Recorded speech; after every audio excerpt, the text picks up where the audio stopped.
അതിജീവിതയ്ക്ക് ഒപ്പമെന്ന് പ്രഖ്യാപിച്ച് പുരോഗമന കലാസാഹിത്യ സംഘം കൂട്ടായ്മ സംഘടിപ്പിച്ചു.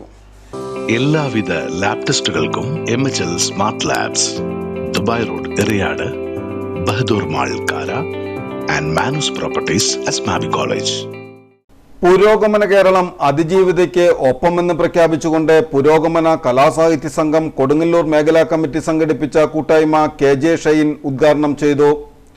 മേഖലാ പ്രസിഡന്റ് സുധീഷ് അമ്മയുടെ അധ്യക്ഷനായി. സെക്രട്ടറി TA ഇക്ബാൽ, സംസ്ഥാന കമ്മിറ്റി അംഗങ്ങളായ K Rama, Ajitha teacher, UK Suresh Kumar, M Ragini എന്നിവർ സംസാരിച്ചു. അങ്ങനെ തേടുമ്പോൾ ഔപചാരികമായി നാം ആശ്രയിക്കുന്ന ഏറ്റവും അവസാനത്തെ ആശ്രയ കേന്ദ്രമാണ് നീതിന്യായ കോടതികൾ. ആ നീതിന്യായ കോടതികളിൽ നിന്ന് നമുക്ക് നീതിക്ക് പകരം അനീതി ലഭിച്ചാൽ നമുക്ക് പലപ്പോഴും പറഞ്ഞറിയിക്കാനാവാത്ത ഹൃദയ വേദന ഉണ്ടാകുമെന്നുള്ളതൊരു യാഥാർത്ഥ്യമാണ്.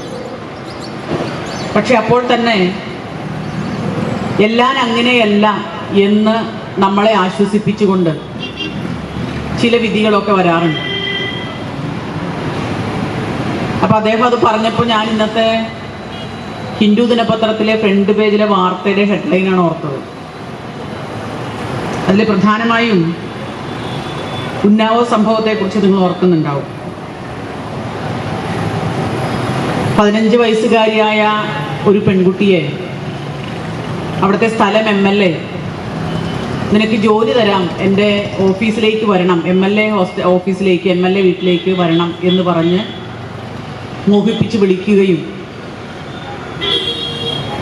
മധ്യവയസ്സ് കഴിഞ്ഞിരിക്കുന്ന ആ മനുഷ്യൻ ഈ കുട്ടിയെ റേപ്പ് ചെയ്യുകയും ചെയ്ത സംഭവമാണ് ഉന്നാവോ സംഭവം. അതിൽ BJPയുടെ MLA ആയിരുന്ന